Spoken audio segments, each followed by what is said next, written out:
Kita akan bahas terkait kasus anak 12 tahun yang masih di bawah umur tega menikam ibu kandungnya hingga tewas bersama guru besar kriminolog Universitas Indonesia yaitu Profesor Adrianus Meliala. Selamat sore Prof. Adrianus. Terima kasih Prof telah bergabung bersama kami. Prof, ini ada anak yang masih berusia 12 tahun tega menikam ibu kandungnya sendiri dan sampai saat ini masih dibahas di media sosial oleh publik. Bagaimana analisa Anda mengenai kasus ini, Prof? Ya, terlepas dari saya kriminolog, saya juga manusia ya. Saya juga orang tua begitu, dan mendengar berita ini, rasanya kok nggak terbayangkan ya hal itu bisa dilakukan oleh seorang anak kepada ibunya. Ya, tetapi ya itulah kenyataannya dan kita harus terima bahwa memang rambut sama hitam, tapi hati siapa tahu. Ada saja kemungkinan walaupun dia masih anak-anak usia belasan tahun, tapi lalu kemudian punya satu karakter ekstrim ya, bisa marah luar biasa, bisa ngamuk luar biasa, meledak luar biasa, yang kemudian tidak mampu dikontrolnya perbuatan tersebut dan alhasil kemudian mengakibatkan adanya pihak yang menjadi korban.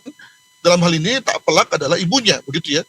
Nah, jadi untuk sementara kita anggap bahwa ya inilah kebervariasian manusia, ada yang baik sekali, ada yang ekstrim dari segi meledaknya, dan itu yang kemudian menimbulkan korban terkait dengan ibu kandung sendiri. Mungkin begitu dulu, Pak. Prof, informasi menyebut sang anak ini kesal karena ibunya memarahi kakaknya.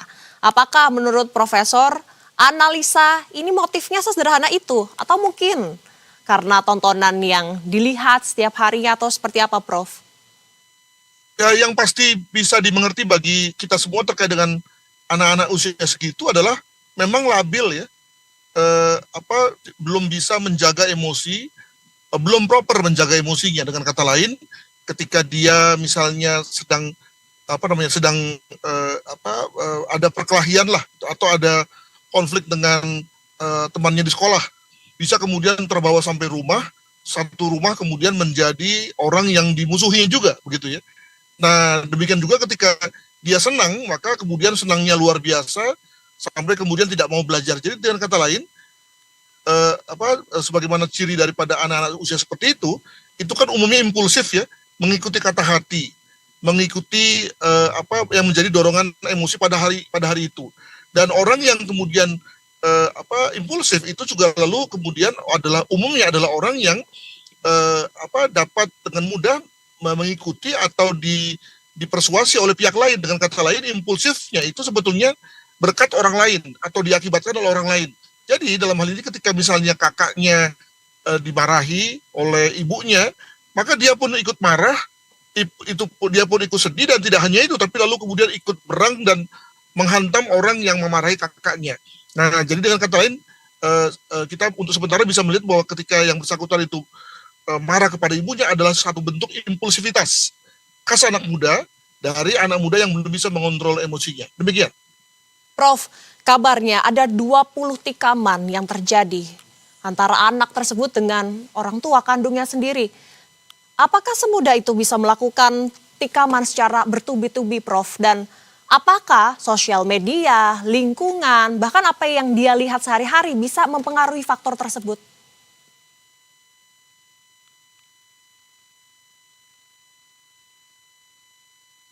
Profesor, silakan.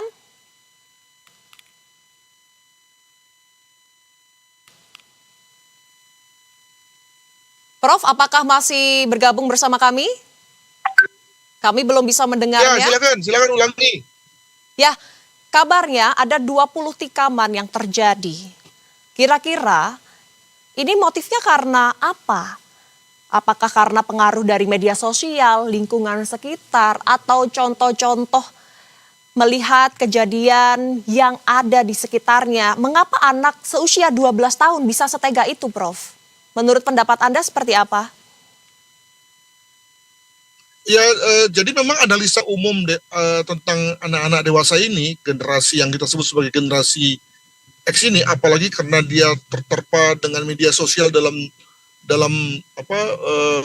volume yang begitu besar ya, maka memang rata-rata anak generasi X ini itu umumnya sensitif ya, amat mudah untuk kemudian merasa gundah, merasa gulana atas sesuatu sebab yang kita anggap sebagai tidak proporsional. Maka lalu ada sebutan mereka adalah generasi stroberi. Kelihatan dari luar itu kuat, dari luar itu bersemangat, energik, tapi sebetulnya rapuh di dalam. Banyak hal yang kemudian lalu membuat mereka tidak proporsional ya, gampang marah, gampang nangis, gampang susah, dan ini lagi nih, gampang bunuh diri. Jadi saya menarik satu benang merah bahwa ketika ada indikasi banyak anak-anak sekarang ini ya, gampang bilang bunuh diri, gampang bilang tidak nyaman, gampang bilang merasa sulit, merasa depresi, merasa tidak sehat secara mental, sebetulnya sama dengan anak yang menjadi pelaku kekerasan ini, gitu ya. Mereka-mereka yang bermasalah dikaitkan dengan zamannya. Artinya pada zaman dulu mungkin ini bukan satu masalah, tapi pada zaman sekarang dengan konteks sekarang maka ini jadi masalah. Mungkin begitu, Mbak. Prof, mengingat terduga pelaku merupakan anak di bawah umur, tentunya proses hukumnya akan dilakukan sesuai dengan sistem peradilan anak. Meski kita harus mengedepankan asas praduga tak bersalah, lantas apakah sistem peradilan anak saat ini bisa memberikan pelajaran dan efek jera, Prof? Kalau soal efek jera kita tentu harus juga melihat pada variabel-variabel lain ya, bukan hanya variabel peradilan dan penghukuman, tapi juga misalnya ketika anak itu nanti kembali ke keluarga, gimana ya? Tentu situasinya akan amat awkward ya, menerima anak yang juga adalah pembunuh ibunya, itu kan sesuatu yang mungkin sulit sekali diterima, apalagi ketika ada berita lain menyatakan bahwa keluarga itu memang keluarga yang sedang bermasalah ya, sang bapak itu menceraikan ibunya ya. Nah, alhasil kemudian ibu ini seperti hidup sendiri, mungkin juga tidak seimbang ya. Tadi gampang marah-marah kepada anak, mungkin kasar tangan pada anak ya. Alhasil kemudian kehidupan di keluarga itu tidak nyaman juga bagi anak-anak dan juga bagi mendiang ibunya gitu. Nah, tapi kembali kepada soal peradilan, maka sebetulnya dengan undang-undang sistem peradilan pidana anak itu sebetulnya sudah ada satu tata cara khusus yang diharapkan lalu dapat mengurangi atau meniadakan kemungkinan adanya semacam trauma pada anak yang menjadi tersangka, labeling pada dirinya. Makanya kemudian lalu ada tata cara khusus di mana hakimnya tidak pakai toga, demikian juga aransemen peradilannya juga dibuat seperti halnya furniture di rumah ya. Dan juga diharapkan untuk setelah dalam rangka vonisnya itu adalah dikembalikan kepada orang tua. Nah, masalahnya adalah bahwa kepada pelaku-pelaku yang sudah membuat satu tidak pidana yang serius seperti ini tentu tidak mungkin dikembalikan ke rumah ya. Maka lalu kemudian kemungkinan besar akan diputuskan oleh hakim untuk dimasukkan dalam LPKA atau Lembaga Pembinaan Khusus Anak ya. Dulu namanya penjara anak lah begitu ya. Sekarang dibuat lebih bagus, lebih humanis sehingga kemudian sang anak itu tidak kehilangan masa depannya, masih bisa belajar dan seterusnya di LPKA tersebut. Saya kira itulah proses yang akan dijalani oleh tersangka atau akan menjadi terdakwa nanti sebelum kemudian diputus oleh hakim. Demikian. Besar harapan kita kasus seperti ini tidak terulang lagi di berbagai daerah di Indonesia. Terima kasih Guru Besar Kriminolog Universitas Indonesia Profesor Adrianus sudah bergabung bersama kami di Berita 1 Sore. Selamat kembali beraktivitas, Prof. Terima kasih, selamat sore. Selamat sore.